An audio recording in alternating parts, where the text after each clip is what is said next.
આપ જોઈ રહ્યા છો ઈટીવી ભારત। નજર કરીએ આજના મહત્વના સમાચાર પર।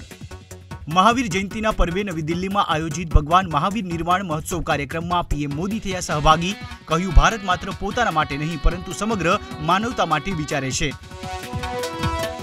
ઝારખંડની રાજધાની રાંચીમાં જામુમોની ઉલ ગુલાન ન્યાય મહારેલી। રાહુલ ગાંધી, લાલુ યાદવ, ભગવંત માન, કેજરીવાલના પત્ની સુનીતા કેજરીવાલ સહિત ઇન્ડિયા ગઠબંધનના દિગ્ગજ નેતાઓ રેલીમાં જોડાયા।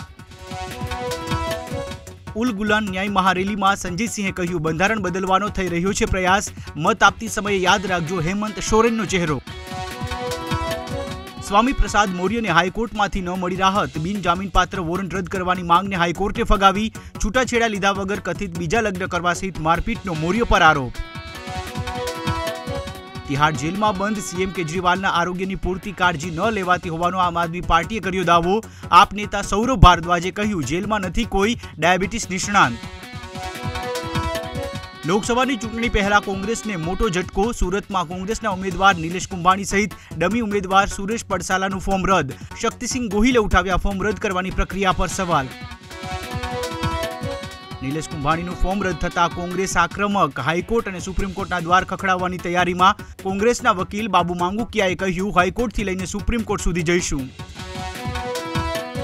ભાવનગર લોકસભા બેઠકના આપના ઉમેદવાર ઉમેશ મકવાણાના ઉમેદવારી ફોર્મને લઈને ભાજપે ઉઠાવ્યો વાંધો।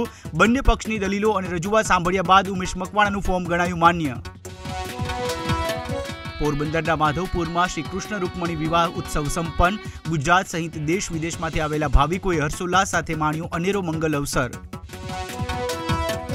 દેશનું પહેલું બુલેટ ટ્રેન સ્ટેશન બનીને તૈયાર। આણંદમાં બુલેટ ટ્રેન સ્ટેશનની તસવીરોએ જગાવ્યું આકર્ષણ।